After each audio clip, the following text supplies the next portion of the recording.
आज मी तुम्हाला कैरीपासून मस्त अशी रेसिपी बनवून दाखवणार. एकदम चटपटीत आणि उन्हाळ्यात ना दुपारच्या वेळेस म्हणा तोंडी लावायसाठी एकदम छान आहे. मिक्सरचं भांडं घेतलेलं आहे, अर्धी कैरी घेतलेली आहे. त्याची साल काढली नाही, साल एकदम पातळ आहे आणि ही कैरी आहे आंबटवाली, तर अर्धीच घेतलेली आहे. जास्त बनवलं तर अख्खी जरी घेतली तरी पण चालू शकते. एक मुठभर कोथिंबीर, त्याच्या काड्या पण घेतलेल्या आहे. कोथिंबीर टाकणं गरजेचं आहे. त्याच्यामध्ये टाकायचे आपल्याला पुदिना, तर पुदिना बी टाकणे गरजेचं आहे. तर इकता पुदिना घेतलेला आहे, त्याच्या काड्या पण मी घेतलेल्या आहेत. काड्यामध्ये पण चांगलं चव असते, तर तुम्ही काड्या जरी घेतल्या तरी पण थोडेसे चालू शकतात. ह्याच्यामध्ये तिखटाप्रमाणे मिरच्या घ्यायच्या. आपण मिरच्याच वापरणार आहे, त्या पोपटी कलरच्या मिरच्या घेतलेल्या आहेत. ह्या थोड्या कमी तिखट असतात, तुम्ही आवडीप्रमाणे थोडंसं कमी जास्त करू शकता मिरच्या. छोट्या आकाराचा 1 चमचा जिरं टाकलेलं आहे, कच्चंच आहे, भाजलेलं वगैरे नाही आहे. ह्याच्यामध्ये धने पावडर घेतलेली आहे, ती पण 1 चमचा टाकलेली. अख्खं जर धने असेल ना तर ते पण तुम्ही 1 चमचा जरी टाकलं तर चालेल, मोठ्या आकाराचा किंवा छोट्या आकाराचं जरी टाकलं तरी चालेल. एवढं टाकणार आहे मी साधं मीठ. जर तुम्हाला काळं मीठ जरी वापरायचं असेल ना तर थोडंसं काळं मीठ टाकायचं आणि मग थोडंसं मग हे साधं मीठ वापरलं तरी चालेल. आता हे काय करणार आहे, मिक्सरला मी बारीक करून घेणार आहे. अशा पद्धतीत करून घेतलेलं आहे. ह्याच्यामध्ये तुम्ही अर्धा लिंबाचा रस टाकला तरी चालेल, जास्त दिवस पण टिकल. आता आपल्याला साहित्य काय पाहिजे बघा. 150 ग्रॅम मिरच्या घेतलेल्या, ते एकदम बारीकवाल्या आहेत.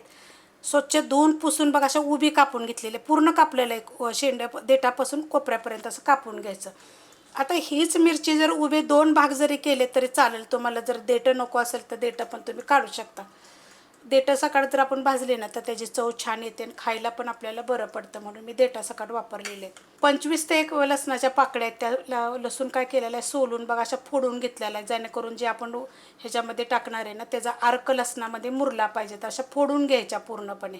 तवा गरम करत ठेवलेला आहे, त्याच्यामध्ये थोडंसं तेल काढून घ्यायचं आणि तेल गरम होऊन देऊया. तेल गरम झालेलं आहे, त्याच्यामध्ये ह्या मिरच्या सगळ्या काढून घ्यायचं आणि त्याच्यामध्येच आपल्याला हा लसूण पण काढून घ्यायचं. लसूण फोडून घ्या बरं का, अख्खा जर राहिला ना तर एवढी चव त्याची चांगली लागत नाही, मुरलं पाहिजे त्याच्यामध्ये. आता हे काय आहे, गॅस आहे मिडियम, आणि मिडियम गॅसवरच मी परतून घेणार आहे.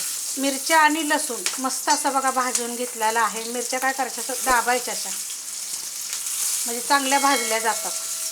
मिक्सरचं सगळं मी काढून घेतलेलं आहे आणि ते मी ह्याच्यामध्ये काढून घेणार आहे.